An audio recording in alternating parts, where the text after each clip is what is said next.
दोस्तों, आज हम दो ऐसी सच्ची घटनाओं की बात करेंगे जहां एडवेंचर धीरे धीरे एक डरावने सपने में बदल गया। ये कहानियां सिर्फ हादसों की नहीं है, ये इंसानी गलती, लापरवाही और प्रकृति की बेरहम सच्चाई की कहानियां हैं। अगर आपको तंग जगहों, अंधेरे या क्लॉस्ट्रोफोबिया से डर लगता है, तो यह कहानी आपको अंदर तक बेचैन कर सकती है। नवंबर 1982 की ठंडी शाम थी। केंटकी के कॉल्डवेल काउंटी में पतझड़ खत्म हो चुका था और सर्दी की हवा कपड़ों के आर पार जा रही थी। 3 युवा दोस्त जंगल के रास्ते एक जानी पहचानी जगह की ओर जा रहे थे, लीन बी केव। यह कोई मशहूर गुफा नहीं थी, न कोई गाइड, न सुरक्षा इंतजाम। यह स्थानीय लड़कों की जगह थी, जहां कई लोग पहले भी रात बिता चुके थे। आज भी उनका प्लान वही था, गुफा के अंदर रात गुजारना, कंबलों के साथ, थोड़े खाने के साथ और एक छोटी आग के सहारे। उनमें से एक लड़का 18 साल का था, मजबूत, हंसमुख, लेकिन उसे एपिलेप्सी थी, एक ऐसी स्थिति जहां अचानक शरीर पर नियंत्रण चला जाता है। उसके दोस्तों को इसकी जानकारी थी, लेकिन उन्होंने कभी उसे गुफा के अंदर ऐसा दौरा पड़ते नहीं देखा था। वे गुफा के अंदर गए।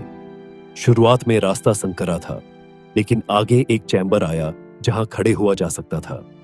दीवारों पर पुराने जलने के निशान थे, जो बताते थे कि यहां पहले भी लोग आग जला चुके थे। उन्होंने पत्थरों से एक घेरा बनाया और आग जलाई। ठंडी गुफा में अचानक गर्माहट भर गई। तीनों बैठे बातें कर रहे थे, सब कुछ सामान्य था। फिर अचानक 18 साल का लड़का चुप हो गया।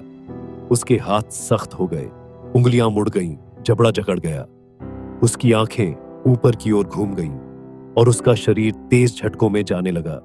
उसे सीजर पड़ा था। उसके दोस्त घबरा गए। उन्होंने उसे पकड़ने की कोशिश की ताकि वह खुद को चोट न पहुंचाए, लेकिन उसका शरीर उनके हाथों से छूटता जा रहा था। उसी दौरान उसका पैर फिसला, शरीर एक झटके से मुड़ा और वह सीधे जलती आग की ओर लुढ़क गया। उसकी शर्ट जलती लकड़ियों से छू गई। सेकंडों में कपड़ा आग पकड़ चुका था। लपटें उसकी छाती और पेट पर फैलने लगी। एक दोस्त ने शर्ट पकड़कर खींचने की कोशिश की, लेकिन उसके हाथ तुरंत जल गए। वह पीछे हट गया।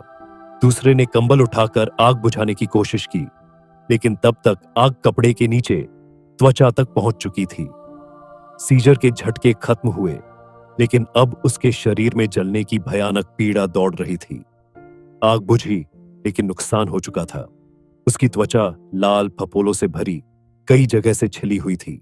वह कराह रहा था, लेकिन बोल नहीं पा रहा था। उसके दोस्त पत्थर की तरह खड़े रह गए। उन्हें समझ नहीं आ रहा था क्या करें। आखिर उन्होंने फैसला किया। एक वहीं रुका, दूसरा मदद लाने भागा। ठंडी रात में वह जंगल से दौड़ता हुआ निकला, एक घर का दरवाजा पीटा और मदद मांगी। कुछ ही मिनटों में इमरजेंसी कॉल हो गया। रेस्क्यू टीम गुफा के बाहर पहुंची। वे जानते थे कि अंदर का रास्ता आसान नहीं। स्ट्रेचर, ऑक्सीजन, मेडिकल किट लेकर वे गुफा में उतरे। घायल लड़का आधा बेहोश था। उसकी सांसें तेज थीं, शरीर कांप रहा था। उसे स्टेराइल कवर में लपेटा गया, ऑक्सीजन दी गई और स्ट्रेचर पर रखा गया। बाहर निकालना एक लंबी कठिन प्रक्रिया थी। संकरी जगहों से स्ट्रेचर को झुकाकर निकालना पड़ा। हर झटका उसे दर्द देता था, लेकिन धीरे धीरे कदम दर कदम वे उसे बाहर लेकर आए।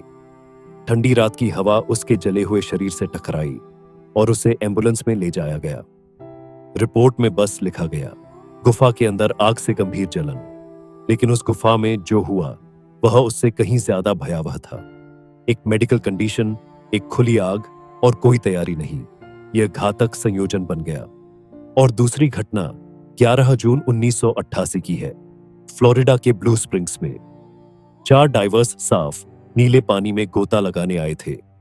वे प्रशिक्षित थे, लेकिन सिर्फ ओपन वाटर डाइविंग में। कैव डाइविंग की कोई ट्रेनिंग नहीं थी। ब्लू स्प्रिंग्स का प्रवेश एक बड़े कमरे जैसा है, जहां सूरज की रोशनी पानी के भीतर तक जाती है। सब कुछ सुरक्षित लगता है, लेकिन उस कमरे से आगे एक सुरंग जाती है, क्रॉस अंडर टनल।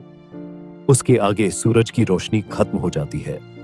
4 में से 3 डाइवर उस सुरंग में चले गए।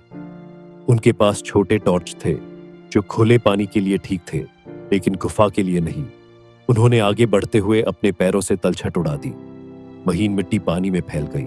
दृश्यता कुछ ही सेकंड में लगभग शून्य हो गई। अब वे 350 फीट अंदर थे। रोशनी कुछ इंच से आगे नहीं जा रही थी। हर दिशा एक जैसी।